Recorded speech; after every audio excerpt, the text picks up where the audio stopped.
Hello guys! Naku, today po ay Monday, February 8 at wala po tayong pasok ngayon. Medyo nakakapanibago kasi parang napakakalmante ng paligid. Nakaka-relax din. Hindi kagaya kapag nasa trabaho ako. Grabe, parang paspasan kasi yung trabaho ko 6:30 hanggang 3 o'clock. Tapos kain lang ang pahinga ng 30 minutes. Kaya talagang pag wala akong trabaho, na yung pinofropit ko, gusto kong huminga, di ba? Yung makarelax ng konti, maglakad ng dahan-dahan. So, today po is flight ng hubby ko going to the Philippines. So, may bibilin ako sa maliit na supermarket malapit dito sa aming area. Ayan.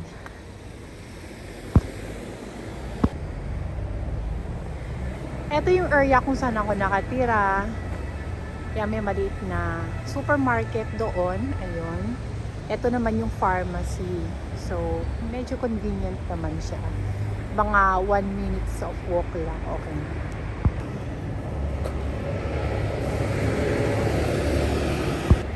Ayan ako, gustong-gusto ko yung pakiramdam na hindi ko kailangan magmadali. Yung dahan-dahan lang sa paglalakad. Kasi sa totoo lang, kapag pumapaspas ka sa paglalakad or pagtatrabaho, napansin ko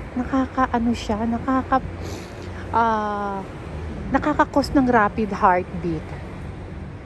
Parang nakaka-anxiety siya. So inaral ko po yun dahil nga ganun yung problema ko, inaral ko kung paano maging kalmante tsaka maging relax naman kahit na nakakapagod yung trabaho ko. So I make sure I have time to slow down.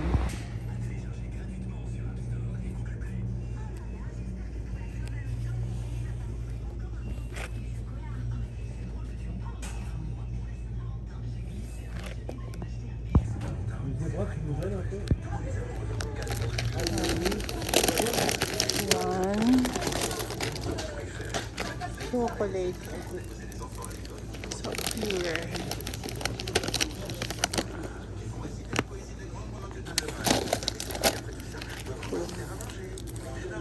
I think that's fine. Okay na yan.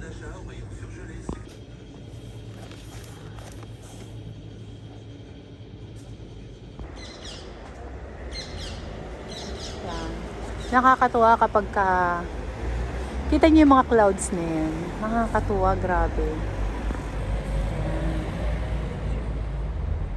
Lakas niyang makakalmante ng pakiramdam.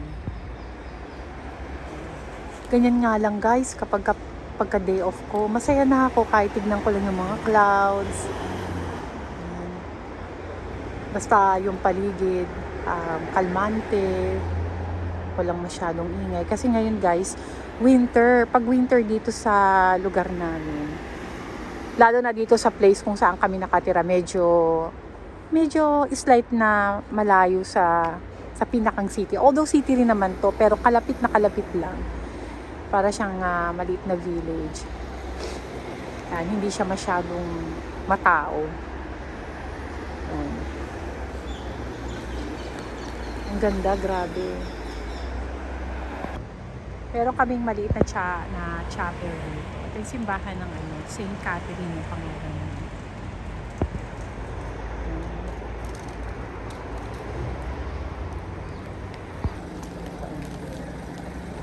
Meron kaming ito yung kaming mga kapulisan.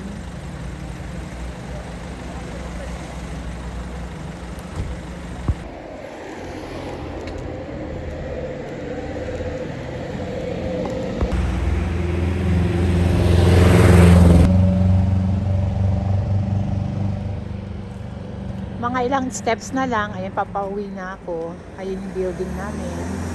May isang unit dyan sa second floor, doon kami nakatira. Diyan, look at that. Ayun. Kaya kahit mahirap ang trabaho, iniisip ko pa lang na at least meron kang simpleng bahay na uuwian. Regalo na yun eh. It's already a gift. Kaya minsan masyado tayo nagigiba paghanap. Dapat meron akong ganitong kalaking bahay, dapat may mansion ako, dapat ganito, ganito. Alam nyo, iniisip ko na lang na mabuti nga merong uuwian, 'di ba? Marami tayong mga kapwa na homeless sa nilalamig sila sa daan lang natutulog or kung saan lang. Kaya iniisip ko na bakit kailangan ko pang magreklamo, diba? Parang nakakahiya naman kay God na imbes na magpasalamat, puro pa reklamo. Kaya nga guys, kahit ang hirap ng trabaho, tinitiis ko na lang. Tsaka I feel grateful. Nagpapasalamat ako kahit na hindi naman tayo, hindi kagandahan yung work natin. Kahit sobra siyang mahirap, physically tiring, pasalamat pa rin kasi merong pa rin kalakasan para mag-work. Meron pa rin trabaho, at least kada buwan, kahit papano, meron tayong pantawid sa pang-araw-araw na gastusin, at kung magiging maingat lang sa pag-handle ng finances, meron pang kaunti rin naman natitira, diba? Siguro,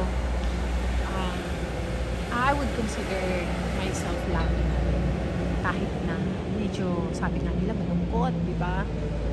Iba kasi life dito sa Europe.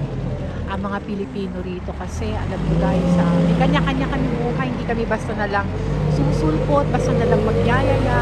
Kailangan nakasiguro sa aming mga schedule. May time na hindi na rin kami matagal bago kami magkita-kita. Lalo na nauso na yung internet ngayon, yung mga mag-internet ka lang, manood ka lang ng TV at mga mag-scroll ka lang kung ano-ano. Parang hindi mo na kailangan lumabas pag after work mo, pero mas okay pa rin yung may sense of community kahit papaano. May community naman po dito sa lugar namin, dito sa France. Kaya lang lately napansin ko, kumunti na lang siya. Yung parang nagkakanya-kanya na ang mga pamilya. Hindi gaya noon, masayang-masaya pa talaga. Masaya pa noon. Although siguro yung pagiging masaya, nasa sayo na kung paano mo itatawid yung pang-araw-araw mong buhay. Ako talaga, nasanay na ako sa pagiging tahimik. Hindi na rin tayo masyado sa mga maiingay. Lalo na, although natutuwa ako dahil may mga kababayan tayo, mahilig sila magkaraoke, di ba? Nainis nga ako sa sarili ko na hindi na ako ganun hindi ko na matolerate yung ingay. Grabe, ganun yata kapag tumatanders na. Na-experience nyo ba rin yun guys? Yung mga pag medyo nagkakaedad na. Sa inyo dyan na medyo may edad na. Ayaw nyo na rin ba ng maingay? So there we are guys. Ito na. Dumating na sa aking tahanan. Ito yung aming building. At na ako sa elevator. Ang tama-tama bakante. Okay.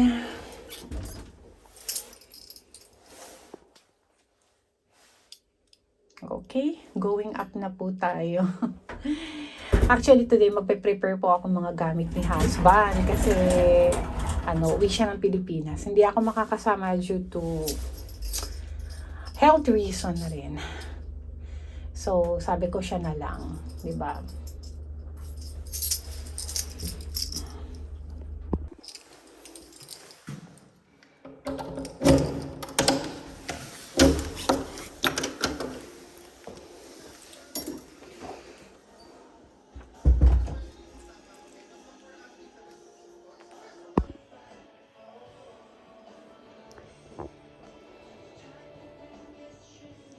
Okay guys, mag-share na lang uli ako ng video sa susunod.